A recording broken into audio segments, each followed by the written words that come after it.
Time for a Drum Talk TV Music Industry News Desk Report. Strap yourself in, void where prohibited, batteries not included, not available. State of shock.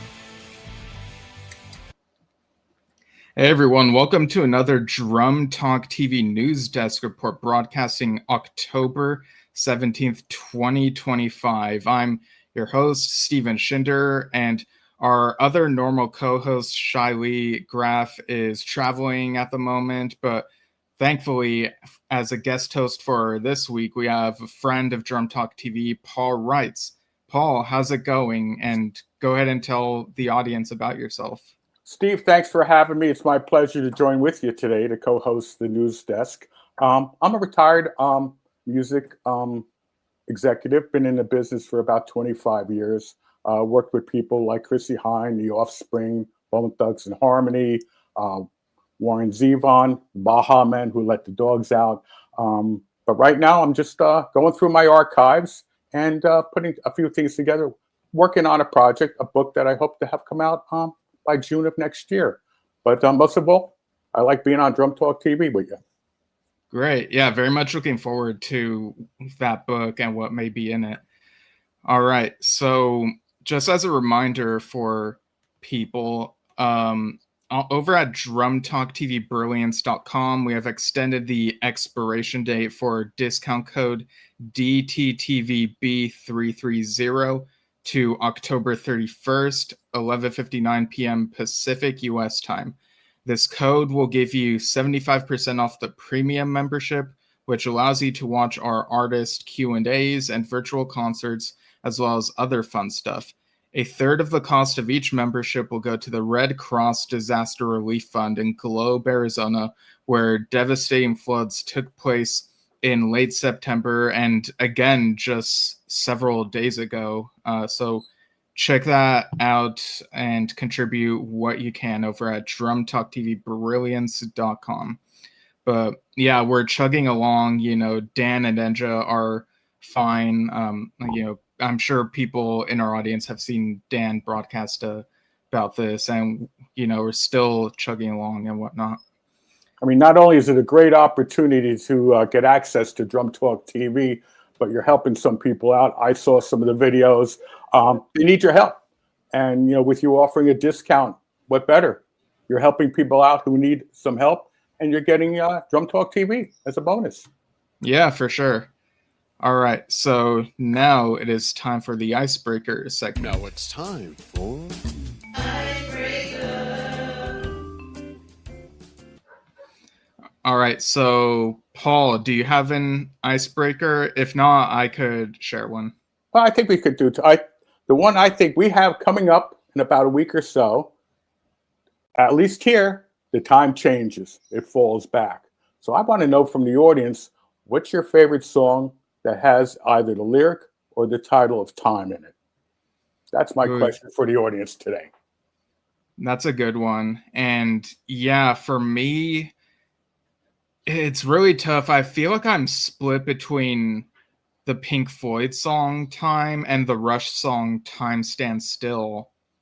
Time Stands Still is a very emotional one that makes you think of that feeling of being nostalgic, and Time has like such interesting musicality to it. Both bands have such great musicality, but they're kind of different moods in a way. What about you? Well, first, I'm surprised you didn't give any Yes references, Steve. And mine would be Time, obviously the song, but the fact of hearing from Alan Parsons on what he did in setting up all the clocks and the various time devices in the studio to get that initial minute or so of that song. That's really piqued my interest in how that technically was done by Alan Parsons. But again, I'd like to hear from the audience, see what they're thinking about. Yeah, go ahead and comment, viewers. Like, what's your favorite song that has the word time in the title? And yeah, as far as Yes songs are concerned, off the top of my head, I can think of Time and a Word and Time is Time. But those, I enjoy those, but to me, they're not necessarily in the same league as those other songs I mentioned for me personally. But yeah, that's just me, I guess. Well, music's very personal, so I totally understand. Yeah.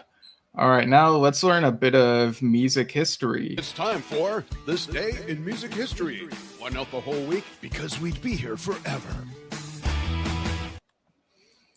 All right, so these are all October 17th in different years. So going backward, 2014, the British Phonograph Institute announced that its latest figures showed that almost 800,000 vinyl albums had been sold in the UK for the first 9 months of 2014, significantly ahead of last year's 9-month total. That's very impressive, with that format making a comeback in recent years, Right. Because back in that time period, I was still in the music industry, and vinyl was not it was a dying fad at that moment in time. It took the resurgence from the younger audience who viewed it as art, and some of the independent labels to start bringing it back. And of course, you see the resurgence that's going on now in the last number of years. Right. Now, Steve, I'm going to go on to my second favorite city in the world, London. Back in 2000, there was a flat in Montague Square, which was once owned in the 60s by Ringo Starr, one of my favorite drummers, that went on the market for £575,000. The 2-bedroom, 2-story property was formerly the home for Jimi Hendrix, John and Yoko, and Paul McCartney back in the 60s. Right. And in 1992, Tasman Archer's debut single Sleeping Satellite was at #1 in the UK, the English singer-songwriter's only #1. Archer wrote the song in the late 1980s about the moon landings in 1969, but it was only when Archer got a record deal that the song saw the light of day. This reminds me of how we know about all these different bands and artists who they have archives of material that we don't know about until they release decades later. And sometimes you see those particular fans who are like, oh, they can't come up with new stuff. But me, speaking as a lyricist, I'm like, I have a lot of stuff that hasn't seen the light of day. You're telling me that I can't use that like ever, so it's kind of a silly thing, And you see that now with, over the years, a lot of expanded box sets and anniversary editions that have unreleased demos, tracks. Look at Bruce Springsteen. Man just released, 7 albums in a package. So tell me there aren't enough unreleased material out there. Right.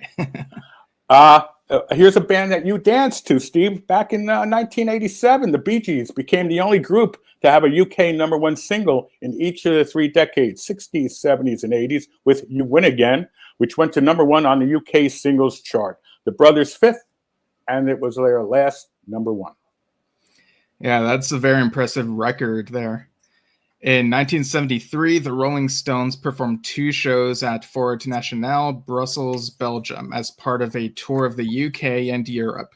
Opening for the tour's shows were Billy Preston and American group Cracker, the first band to be signed to Rolling Stones Records.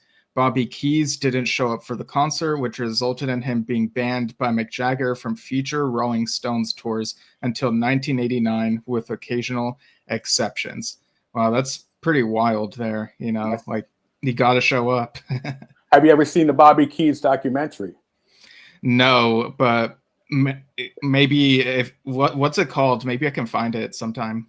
I don't know offhand, but try to look it up, or we'll look it up on a break. But it's quite amazing, and it gives a really good background on himself as both as a performer and as a colorful character. 1962 brought us back to the UK.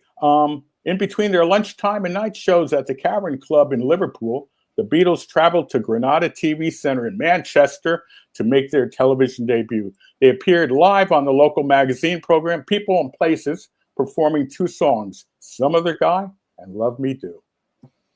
Right. Yeah, there's often a lot of Beatles-related history in this Day in Music segment because they pretty much did something almost every day back in the 60s, And speaking of music memories, today's Drum Talk TV News Desk report is brought to you in part by Medley Merch, who offer a personalized hardcover concert journal. check out the site via the link, which I'll post in the comments.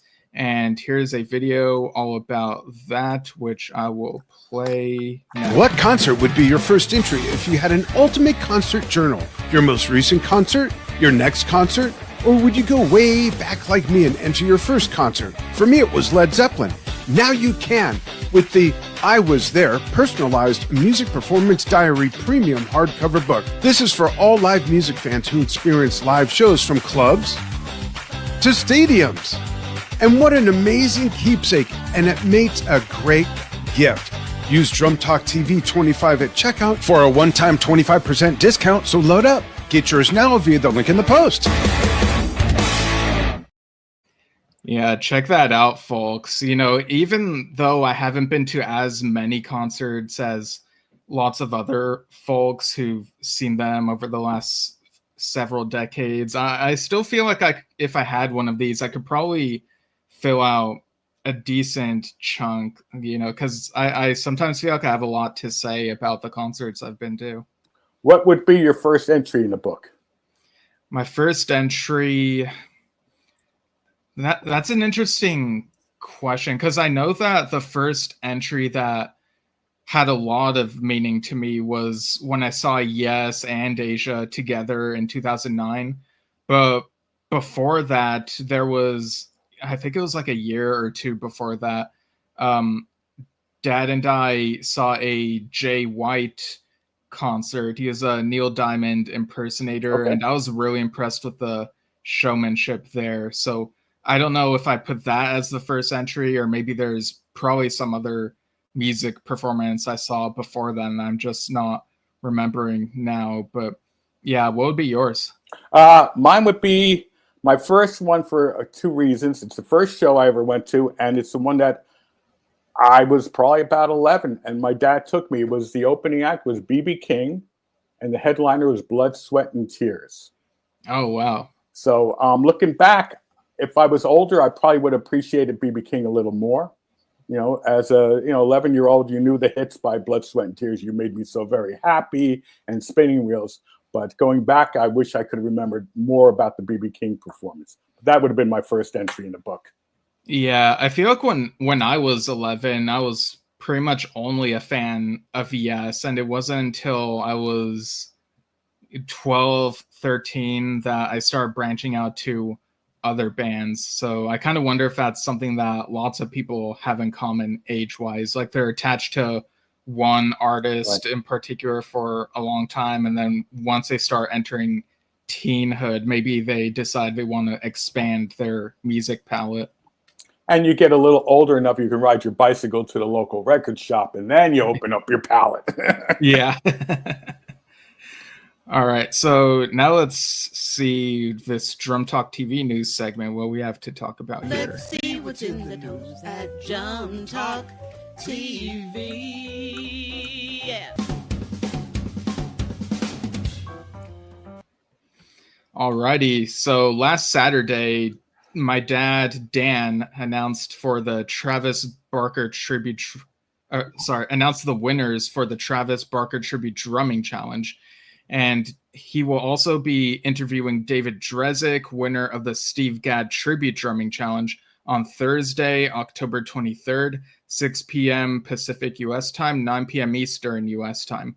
And for the month of October, you can enter the Chris Adler Tribute Drumming Challenge over at Drum Talk TV Brilliance.com. Play along to official tracks featuring Chris Adler from releases by Lamb of God, Megadeth, Protest a Hero, and more. Pretty much any official track that he has played on. And here is a video all about that challenge. Get your medal on this rockin' October as we hold the Chris Adler Tribute Drumming Challenge over at DrumTalkTVBrilliance.com. If you place first, second, or third in this challenge, you'll get a music store gift certificate and a Drum Talk TV shirt. Shirts only ship in the US. First place winner can also get interviewed on Drum Talk TV. Step 1. Choose a track that features Chris Adler on drums. Lamb of God, Megadeth, Protest the Hero, anything he's played on as long as it's the official track, which will not get muted or pulled from our site. Step 2. Video record your play-along horizontally. Step 3. Submit it via the submissions form on the challenge page. To access this, you'll need to be either a free member or a premium member. Free members can enter 2 videos, premium members can enter as many videos to the challenge as they'd like. Judging will be based on accuracy, sound, and fan praise in the form of people typing the word VOTE under your video. Invite your friends to do so. Submissions open until October 31st, 2025, 11:59 p.m. Pacific US time. Don't miss out. Join us in the challenge and show us what you got. Yeah, join us, everyone. Show us your chops. You know, this is a very metal-oriented one, and I'm sure we have some metal fans in our audience. I'm going to have to work on my speed chops on for those videos. I don't know if I'm fast enough to enter that contest, but there is a contest I'm going to enter on this coming Tuesday, Steve. I'd like to invite everybody to join us this coming Tuesday, October 21st, 6 p.m. Pacific, 9 p.m. Eastern for Drum Talk TV Music Trivia Game Show, my favorite game show right now. The theme will be metal of the 90s, the 2000s, and the 2010s, and then a week after, on Tuesday the 28th, we are all dressing up for our Halloween edition, which is Disco Collides with Rock. Come dressed in your best disco garb and ready to answer questions on all things funky. Go to our website, drumtalktvbrilliance.com, navigate to our events page, and RSVP for the event so you don't miss it. Indeed, and here's a little taste of what the game shows kind of look like. Rough day? Get away from the craziness and come take a fun break with our music-themed game shows for a chance to win prizes. Join the Drum Talk TV Brilliance free membership for that and much more at buzz.drumtalktvbrilliance.com. Yeah, very much looking forward to both of these game shows. Over on Yes Shift, I did a news desk edition last Tuesday talking Yes News, recapping some of Progstock, you know, the streams that they did, and more. And Wednesday on the show, Dad and I interviewed Kevin Mulrine of Yes Music Podcast, who recently released Tales from Topographic Ocean's Yes album listening guide. It's a really good book. Highly recommend it. And we were scheduled to have keyboardist Adam Parrish this Saturday, but he just messaged me earlier, and we're going to have to reschedule. So I'll keep people posted on that over on Yes Shift. But on Monday, October 20th at noon Pacific, we'll be reviewing Siberian Katru. That's spelled Cyberian. It was a CD put together by online Yes fans in the early 2000s, and it's a really interesting listen because it's not a tribute album of Yes covers, but it's more like fans of Yes who are musicians showing their own music chops and what they bring to the table in the music world. I guess you could describe it. Yeah, that could be very interesting. I'm going to have to make sure I listen to that, using their Yes influences to create their own original music. Right. Well, coming out also on Drum Talk TV, Dan interviewed an unbelievable drummer, Alice Cooper drummer Neil Smith yesterday. Later today at noon Pacific, Dan will go live with physical therapist Janice Ying for another episode of Drumming Injury Talk. On Wednesday, the 22nd at noon Pacific, he'll go live with Doctors Eric Sandler and Michelle Schechter for another episode of Plugged into Hearing Health. Then Thursday, the 23rd at noon Pacific, Dan and Jeff Berlin, a favorite here at Drum Talk TV, go live for another episode of Rhythm and Lows, discussing favorite drum and bassist duos. Right, yeah. And of course, people can keep checking the calendar over at drumtalktvbrilliance.com and see what other things get added this month and in coming months. We've started filling out some of the stuff going on in November. So really interesting stuff going on. But now we go into a segment where we pay respects to a couple of people. And now a moment to acknowledge those who have passed. All right, so let me just go ahead and share the photo here. And all right, here we go. So October 14th saw the passing of D'Angelo, a pioneer of the neo-soul genre. He died from pancreatic cancer at age 51. His daughter, Imani Archer, posted a tribute saying, "You were my biggest hype man, my protector, my biggest musical inspiration, the kindest and most selfless man, and the best father anyone could have ever had. No one will ever measure up to how brave and strong you are. Till the very end, you made sure to protect me from anything that would scare or hurt me." Yeah, so neo soul is a little bit of a blind spot for me in my music listening. Like, I've heard some here and there, but to hear that he was such a pioneer of that genre, I mean, that's pretty huge. So, this is a really huge loss here. I think he had at least 11 albums out, Stephen. I believe he had quite a catalog of work over the years. So he was one of the influential. Him, I think Erykah Badu, Angelique Kiddo. A lot of that became a separate genre in music, and then incorporated into more mainstream as people opened up. More things got streamed, more things got out there. But he was both behind and in front of the stage. He was a prominent artist. Yeah. All right. So you want to go ahead and read the... Yeah. It's tough. I grew up in my teens with the band Kiss. They were extremely influential to me as a fan. I was able to work with some of the folks in Kiss later on, including Ace. I was part of the team that worked on his Anomaly record, which was his second solo record that he put out. What a character, what a great guitar player. He had the most infectious laugh that when you were in the room with him and he started laughing, everybody else laughed. It was one of those, just bring you together moments. Unfortunately, he passed away yesterday afternoon in a hospital not terribly too far from where I am now. I think I'm going to let Ace, there's two quotes from him that I'd like to talk about or just actually read, because I think it really sums up his person. The first one is, "If I had known I would influence so many guitarists, I would have practiced more."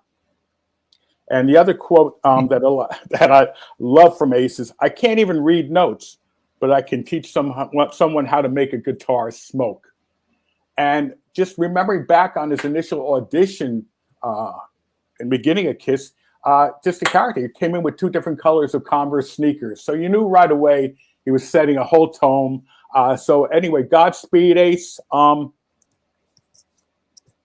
see you up in space, and your music will live on and certainly continue to influence many, many guitarists and musicians for decades to come. Yeah, and like you said, I was listening to one of his interviews from a while back earlier, and he did seem like he had that sense of humor. Ace Frehley seemed like he had, people could have a good conversation with him, and just, yeah. And, the family said in their statement that they're devastated and heartbroken, but that there were some peaceful words toward the end. So, like you said, he'll definitely be missed, but long remembered. Absolutely. So we send our condolences out to his family and fans. And if you have any memories of Ace, put them in the chat. We'd like to read them. Yeah, for sure.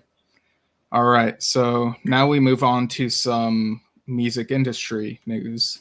Now let's see what's been going on this week in the music industry.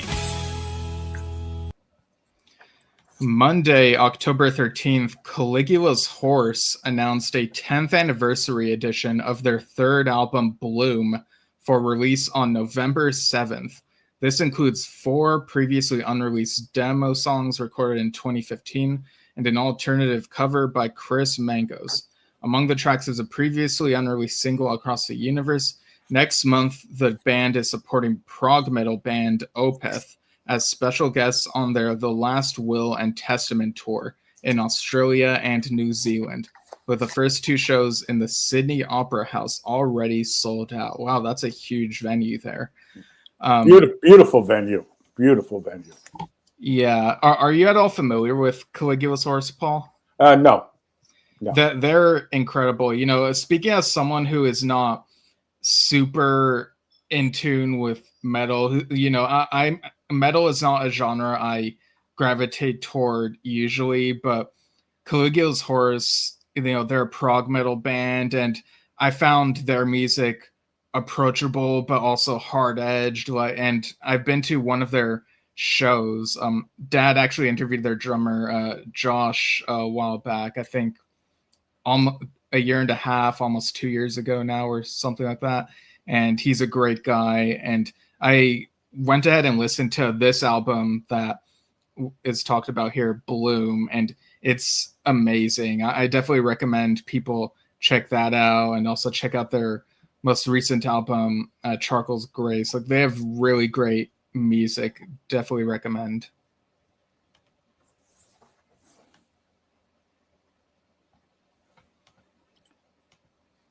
All right, so what do we have next on the agenda here?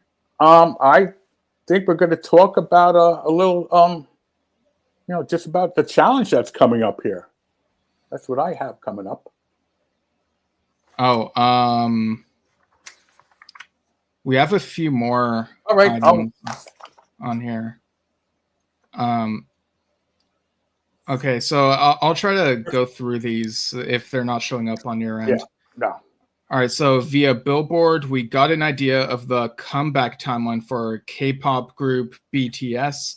At W Korea's Love Your W event on Wednesday, October 15th in Seoul, RM attended alongside bandmates J-Hope and V, where he stated, "We have to keep preparing for the album. We'll shoot the album photos and film the music video. Please look forward to late March." So I don't know how much of our audience listens to K-pop, but I have friends who listen to it quite a lot. And of course, there's that movie K-pop Demon Hunters. But what I hear from the genre sounds pretty good. So it's cool that this group that's a huge part of that genre, like, people finally have a timeline of when to expect their next album.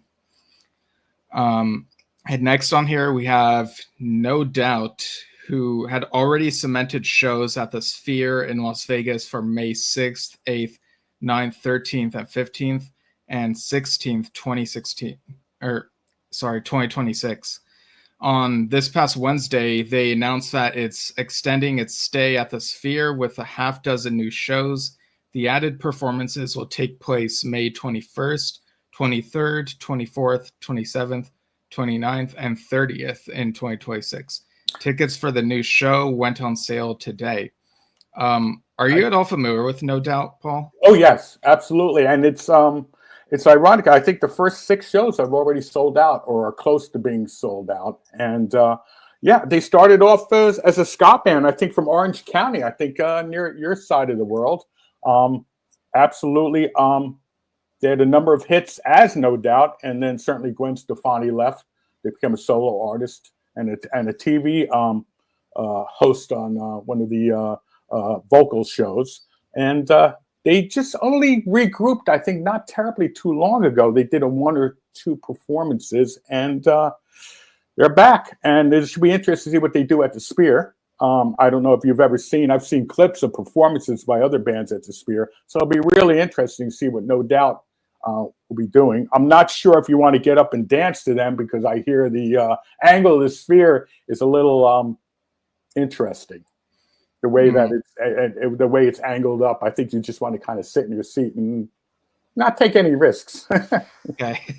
Yeah, funny enough, the first time I ever heard about No Doubt was in an episode of King of the Hill where Bobby is pretending to be a high schooler and the high schoolers are trying to win a radio contest to get No Doubt to play at their school dance. So it's funny the different places where you find out about these artists.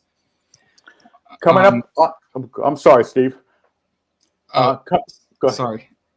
Coming up on Wednesday, Wednesday the 15th, Brian Eno and B.D. Wolf broadcast the entirety of their new released album, Luminol, into the cosmos using the Homedale horn antenna, a 50-foot tall machine that proved evidence of the Big Bang in 1964.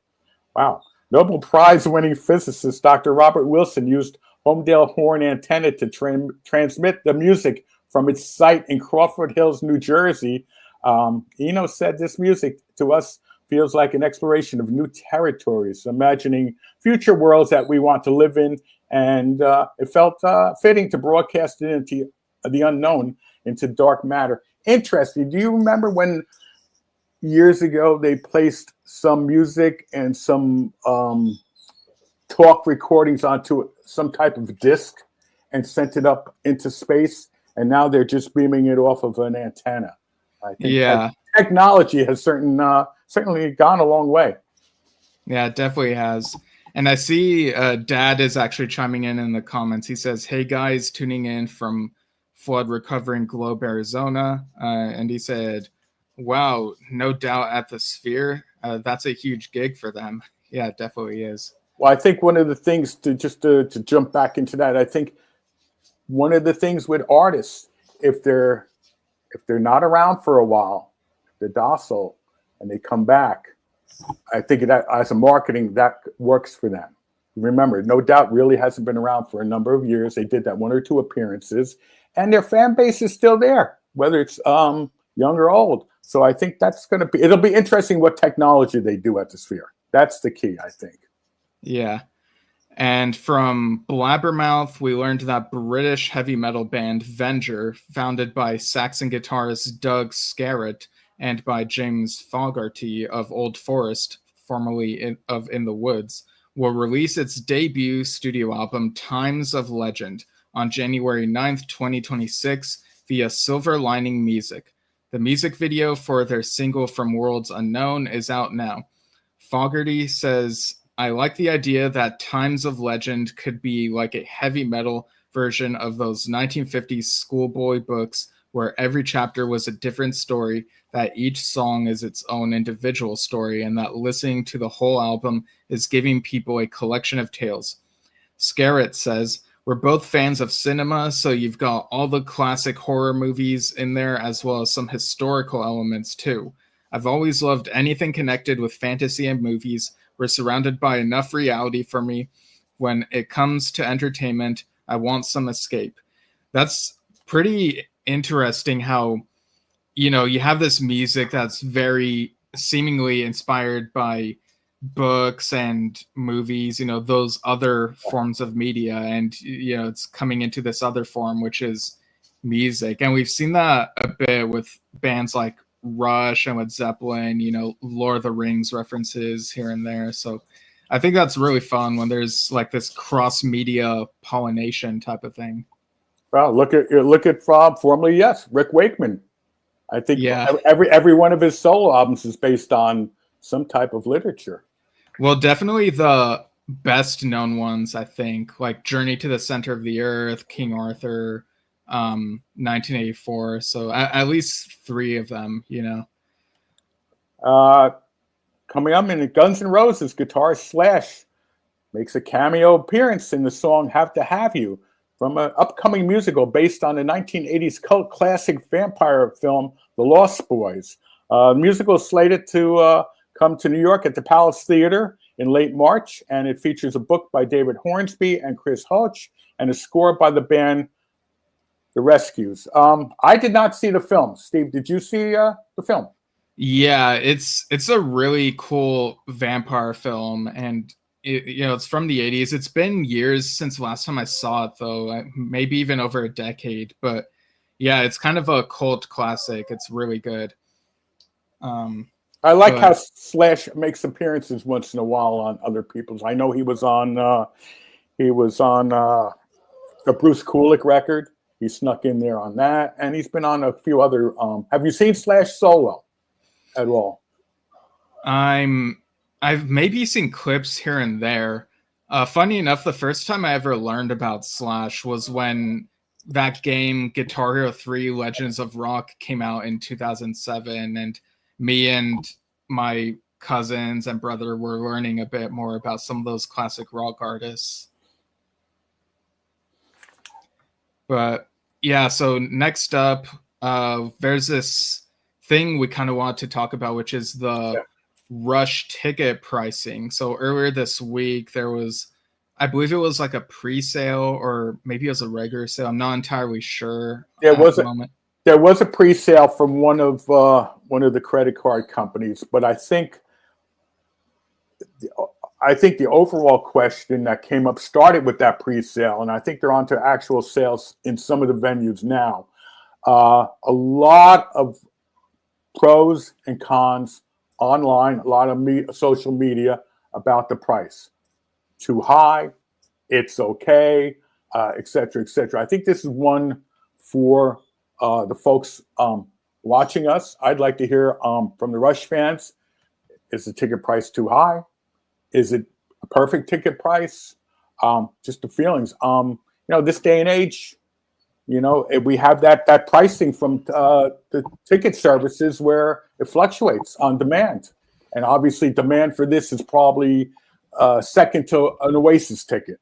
I think with the fever of Rush fans, it's been 12 years or so. Yeah, I think it'll be 11 years by the time these shows happen. Yeah. So I mean, that's a long time, and certainly the drummer they have is definitely qualified to fill in Neil's shoes and hands. But again, I saw things people say, well, I paid $12 for them, I paid $25 for them, but we've all paid $200, $300, $400. I paid $300 for McCartney. I mean, it's all relative, but it just seems that there's a lot of, I don't know, was there different anticipation from the fans that the prices would be low? There's a lot of buzz, so I thought we'd bring it up and see what the audience has to say on the ticket issue. Yeah, a friend mentioned that the average low prices that they saw were like $350 to $400, and I haven't been going to concerts for as long as other folks have, but I personally tend to get like maybe usually no more than 100, but occasionally I'll go above that. Yeah. So I know there are some really huge bands where you have to pay more than that, some of the more well-known bands. So with this, I don't know what the average Rush ticket price was back in the 2010s. I'd be curious to know what the leap is from then to now, because if you have these people comparing to like those $12 prices you mentioned, but that's like way back in the 70s. Absolutely. It was a different time, and they, different reputation. And the costs have gone up, but with the arenas and production values have certainly gone up. And Russia keeps adding in more incredible production values as opposed to their first set of tours. I think that's another factor. Yeah, the production and the crew. Yeah. The one thing I might make a safe bet on is there'll probably be a live CD coming from the shows. That's my guess. Yeah, that's sort of where I'm at right now. Like, I would really like to see the show. I'm not sure at the moment if I will. There is like a really long online line to get tickets, which, being as busy as I am with lots of things, sure, I just couldn't like wait online for it. So I might try to check the prices later, and if I am able to get them, but I think I'm at a point where even if I don't see them next year, I'll at least still have the memory of seeing them on the Clockwork Angels tour. And like you said, there's probably going to be a live CD and hopefully, a concert film. I'd get that on Blu-ray in a heartbeat. Dad is chiming in again, saying, let's see, I think for the most part, they're too high. And I also know that they're, for the most part, out of the band's control. Yeah, like I don't think the band is saying, oh, we need to have the prices super high. Like I'm sure it's like the outside factors that do this. And he also said, I'm sure there will be a live DVD. There'll be videos from people in the stands. But yes, everything from the trucks, the fuel, the food, the accommodations, the merch, everything has gone up. And so, there are logistical reasons, I'm sure, for these high prices. But I still also, I don't know at the moment what the right word is, empathize, sympathize, with people who really wanted to see these and are now realizing that maybe they won't be able to make it to these shows. But for what it's worth, the concert films have always been top notch, in my opinion. And we have 8 or 9 months before the shows, and I'm sure they're going to announce more dates. And I'm keeping it on. I'm keeping my credit card on the counter. I will probably pull the plug at some point in time and make it a point. Unfortunately, I've never seen Rush, so I may have to. Okay. I may have to do it and say I did it one time because all three incredible musicians. Geddy, Alex, and the new drummer. So. Yeah, Annika Niles. Yeah. And another thing that I saw someone mention is that the additional dates that they announced recently were for the same cities they already announced. And so there's a little bit of disappointment that there weren't more new cities announced so that they could spread out further. But I guess we'll see if there's like another leg announced after that or what. I know people have mixed feelings all around, but it's got to be a fascinating thing to see play out. It'll be newsworthy for the next couple months. It's a welcomed comeback. It was a welcome to see that. Yeah, definitely. All right, so now we come to the final segment. Here's a reminder of what's coming up soon on Drum Talk TV. All right. We want to see your drumming challenges, the audience out there. We want to see. Let's get those sticks out. Let's get those bass pedals going, the hi-hat hitting, and throw on an original track from Chris Adler and hit record. Free members can make 2 submissions, while premium members can make as many as they'd like. And remember, if you're a premium member, you have the discount going on, and also it's going to help the people in Globe, Arizona. So that's a 2-point win right there. And the submission deadline is Halloween, October 31st, 11:59 Pacific time. That's right. And like we said, that's also the deadline for that 75% off discount code DTTVB330. And remember to also sign up for our upcoming game show on Tuesday, October 21st at 6 p.m. Pacific, 9 p.m. Eastern US times. Get ready to show off your metal knowledge or see how lucky you get by guessing, because we've seen people win by guessing. It really is a wild card. So go to drumtalktvbrilliance.com, navigate to the events tab, and RSVP for the event. So the link is sent directly to you the day of the show. And with that, we have come to the end. So thanks again for joining me and co-hosting this with me, Paul. Really appreciate it. Steve, thanks for having me. A lot of fun. I'll see you Tuesday for the game show. Yeah. And I'll be guessing because my metals knowledge is not that good. So I'll be taking throwing the darts on the wall and see what happens. No, yeah, that's going to be my strategy too. Like I said, I'm not a metal super fan, even though I appreciate some of those artists. All right. So thanks again. That, yeah, of course. And thanks for tuning in, folks. And we'll see you all soon.